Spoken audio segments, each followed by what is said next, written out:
नमस्कार दोस्तों, welcome back to G civil academy. तो आज हम लोग करने वाले हैं टॉप 10 मिक्स क्वेश्चन सीरीज का पार्ट नंबर 79। ये सीरीज आपके आने वाले सिविल के सभी एई और जी एग्जाम्स के लिए बहुत इंपॉर्टेंट होने वाली है। हर एक क्वेश्चन को आपको डिटेल में सॉल्व कराया जाएगा और मेरे कराने से पहले आपको हर एक क्वेश्चन को खुद सॉल्व करना है और बताना है कि लास्ट में आउट ऑफ 10 आपका स्कोर क्या रहा है। अगर आपका स्कोर ग्रेटर देन 60% है तो आप बहुत अच्छा कर रहे हैं।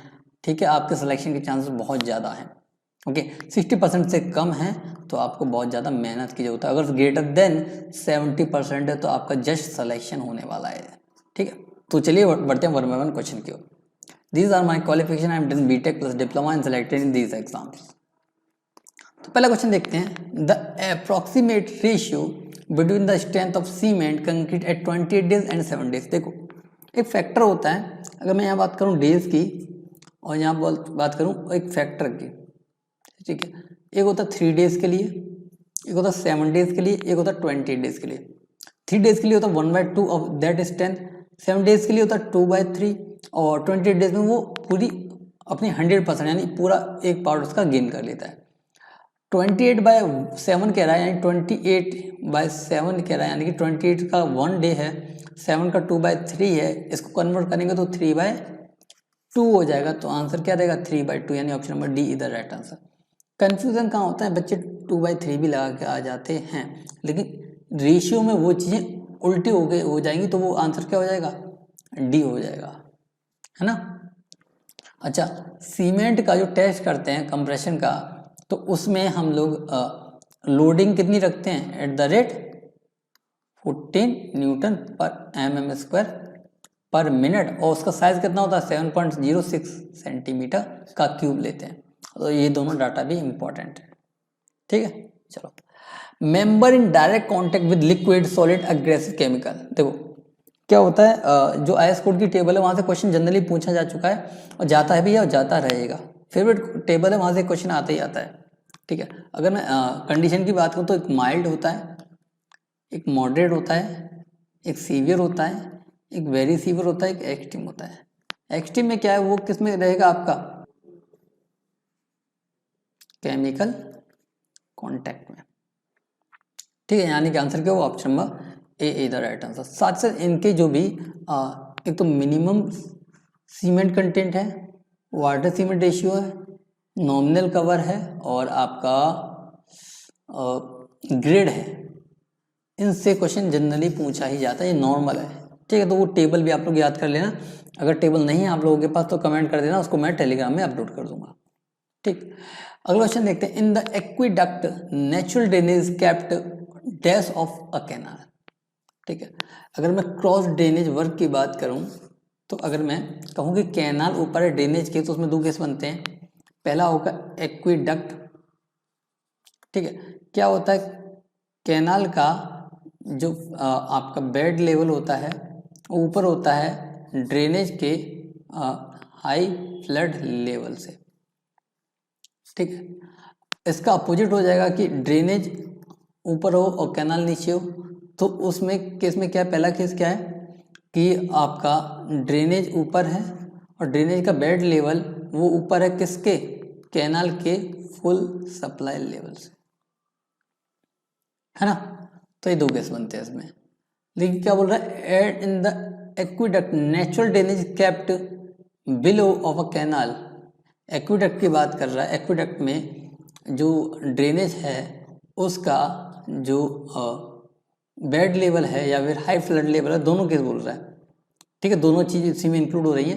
इस केप्ट बिलो, बिलो किसके, कैनाल के, कैनाल के नीचे ही तो है, देखो ये नीचे ही तो है। तो आंसर क्या हुआ option number B is the right answer.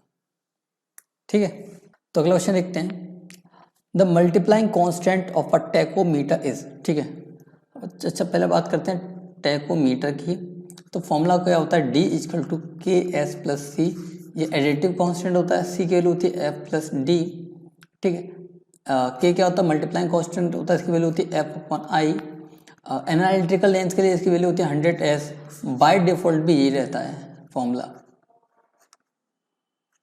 ठीक है, बाय डिफॉल्ट भी ये फॉर्मूला रहता है। अब पूछा जाता है एनालिटिकल लेंस के लिए जो एंगल होता है उसकी वैल्यू कितनी होती है डिग्री में बताना और साथ साथ कौन सा लेंस यूज करते हैं ये भी बताना। दोनों क्वेश्चन इंपॉर्टेंट है एग्जाम के रिगार्डिंग, तो दोनों कमेंट करके बताना है ना। तो इसका आंसर क्या हो, ऑप्शन नंबर ए इधर राइट आंसर।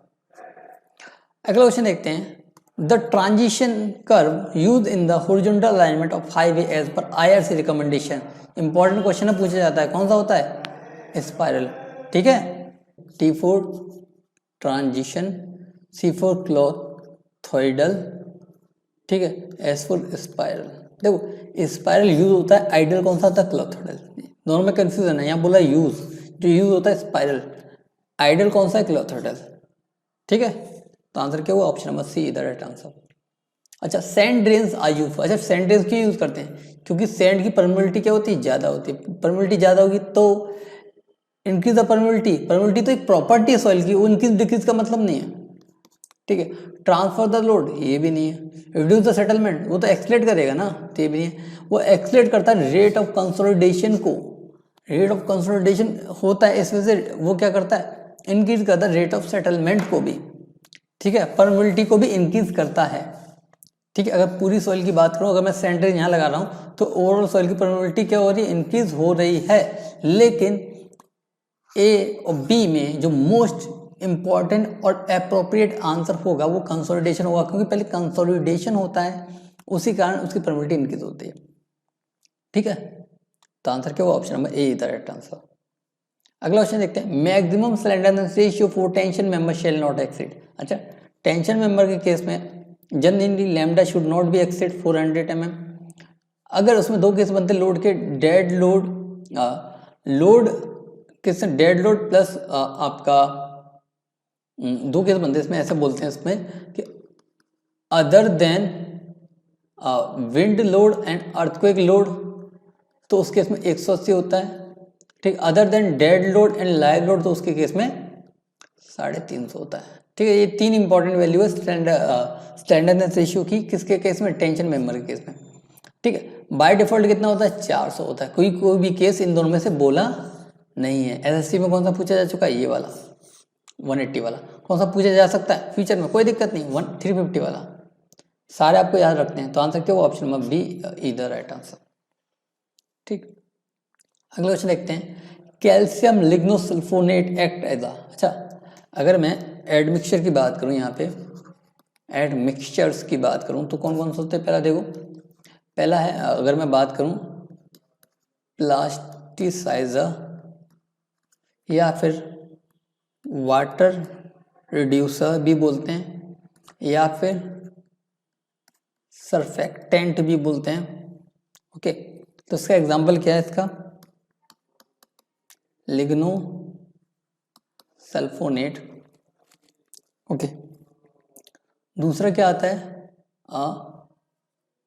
Super plasticiser. ठीक है, इसमें इसी का नाम सुपर लिख देते हैं बस, सुपर लिग्नोसल्फेट। ठीक है, तीसरा क्या है, रिटार्डर। अच्छा, रिटार्डर में बात करूं तो पहला कौन सा होता है, जिप्सम, ही सबसे बढ़िया एग्जांपल हमारा। दूसरा क्या, चीनी शुगर, दो ही हो गए।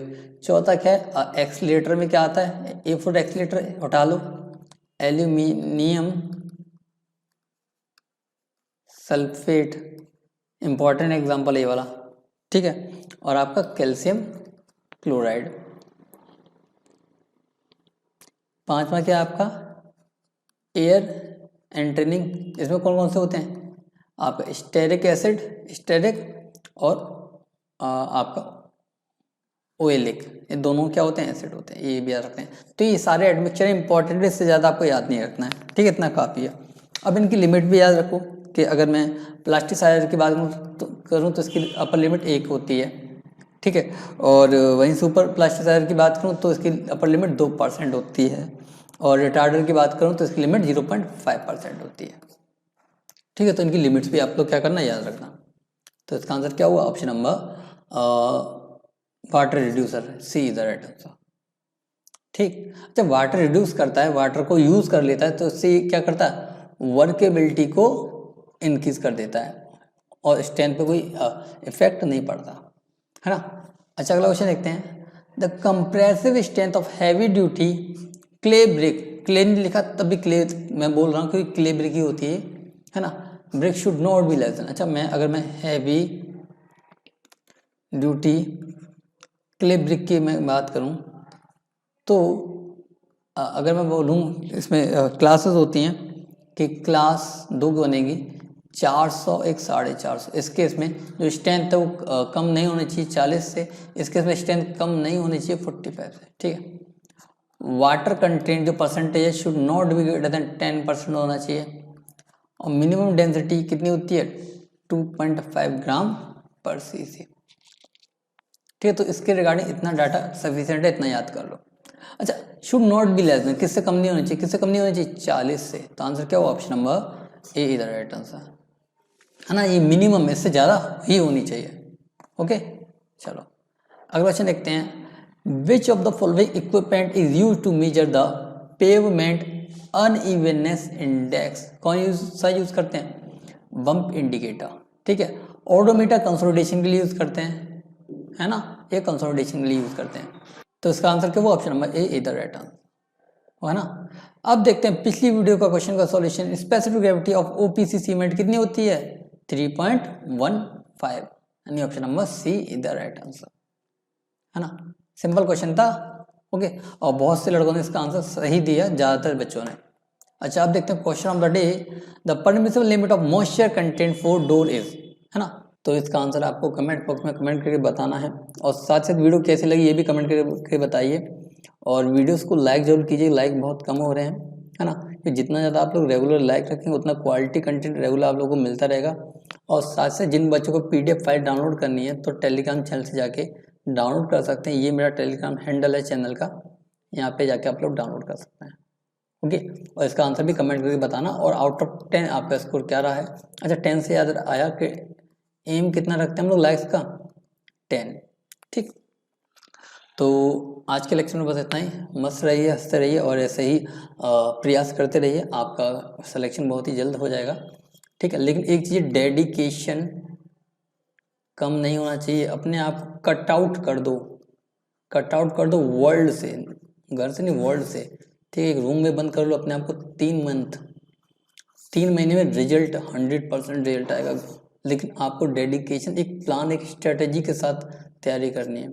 और डिपेंड करता है कि आप किस सिचुएशन में, आपका प्रिपरेशन लेवल कितना है, आपको अपने आप को सेल्फ एनालिसिस करना है, सेल्फ एनालिसिस, ठीक है। अगर आप इसके रिगार्डिंग में हेल्प चाहते हो तो मैं बच्चों को रिप्लाई जरूर करता हूँ, तो आप इस पर जाके कमेंट मुझसे कांटेक्ट कर सकते हो, है ना। बच्चे करते हैं, मैं उनको एडवाइस करता हूँ उनकी रिगार्डिंग, ठीक है। सिचुएशन जान के, फैमिली सिचुएशन, उनकी करंट सिचुएशन, एग्जाम प्रिपरेशन की, क्या वो सोचते हैं कि कितना एम है, क्या कॉन्फिडेंस है उनको, ठीक है। और बहुत ही जल्द हम लोग जूम लाइव भी स्टार्ट करेंगे, जिसमें क्या करेंगे, जितना भी डाउट रहता है आपका करियर के रिगार्डिंग, या फिर आपको कोई भी क्वेरी है, वो सब उसी में लाइव हम लोग सॉल्व कर लिया करेंगे, है ना।